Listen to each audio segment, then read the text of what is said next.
जय माता दी। श्री शक्ति ज्योतिष की ओर से आप सबका स्वागत है। आज का वीडियो पद्मा एकादशी पर बनाया जा रहा है। पद्मा एकादशी भाद्रपद मास में शुक्ल पक्ष में मनाई जाती है। इस दिन विष्णु जी का पूजन किया जाता है, ऋषिकेश भगवान का पूजन किया जाता है। एक बार युधिष्ठिर जी ने श्री कृष्ण भगवान से पूछा, हे केशव, हमें इस भाद्रपद मास में शुक्ल पक्ष एकादशी के बारे में बताइए। तब श्री कृष्ण भगवान ने कहा कि एक बार ब्रह्मा जी ने नारद जी को बताया था, तो जो उन्होंने कथा सुनाई है वो मैं आपको सुनाता हूँ।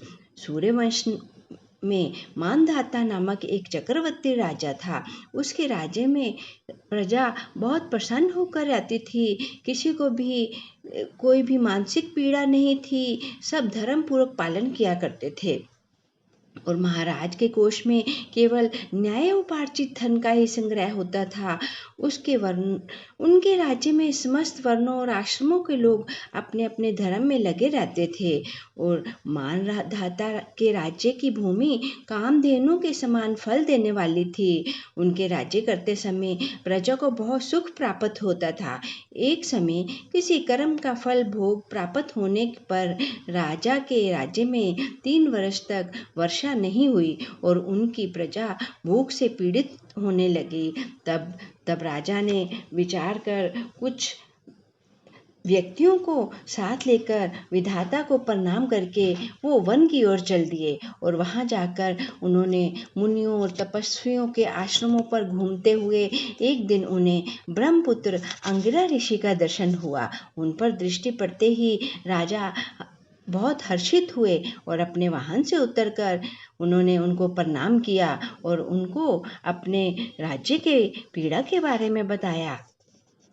इस पर ऋषि बोले कि इस दोष के निवारण के लिए राजा तुम्हें और तुम्हारी प्रजा को पद्मा एकादशी का व्रत करना चाहिए। पद्मा एकादशी का व्रत जो कि भाद्र मास के शुक्ल पक्ष में आता है, उसके व्रत से तो उत्तम वृष्टि की प्राप्ति होगी और इस व्रत को करने से प्रजा भी बहुत प्रसन्न होगी और मेघ भी तुम्हारे राज्य पर पानी बरसाने लगेंगे। पृथ्वी जल से अपलवित हो जाएगी, हरी भरी खेती होगी और इस व्रत के प्रभाव से सब सुखी हो जाएंगे। इस प्रकार राजा ने और उनकी प्रजा ने इस व्रत का पालन किया और उनकी जो खेती थी बहुत अच्छी हो गई। वहाँ पर मेघ पानी बरसाने लगे।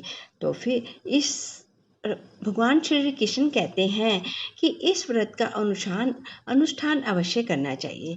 पद्मा एकादशी के दिन जल से भरे हुए घड़े को वस्त्र से ढककर दही और चावल के साथ ब्राह्मण को दान देना चाहिए। साथ ही छाता और जूता भी देना चाहिए और दान करते समय इस मंत्र का उच्चारण करना चाहिए।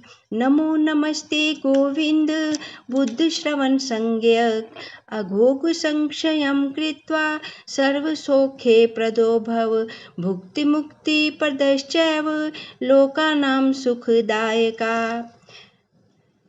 ऐसा संक्षिप्त पद्म पुराण में वर्णन किया गया है। बुधवार हो और श्रवण नक्षत्र के योग से अगर द्वादशी का दिन आए तो उस दिन भगवान गोविंद आपको बहुत बहुत नमस्कार है। मेरी पाप राशि का नाश करके आप मुझे सब प्रकार के सुख प्रदान करें और आप पुण्य आत्मजनों को भोग और मोक्ष प्रदान करने वाले तथा सुखदायक हैं। तो इस प्रकार हमें इस दिन भगवान ऋषिकेश के नाम से पूजा करनी चाहिए। ओम ऋषिकेशाय नमः या विष्णु जी के नाम से ओम विष्णवे नमः, ओम नमो भगवते वासुदेवाय नमः। आप किसी भी नाम से पूजा कर सकते हैं। ओम नमो नारायणाय, ओम नमो भगवते वासुदेवाय, ओम विष्णवे नमः। किसी भी विष्णु जी के मंत्र से आप जाप कर सकते हैं।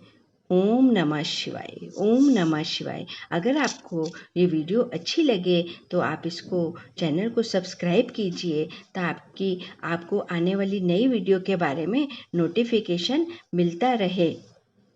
ओम नमः शिवाय, ओम नमः शिवाय, ओम नमः शिवाय।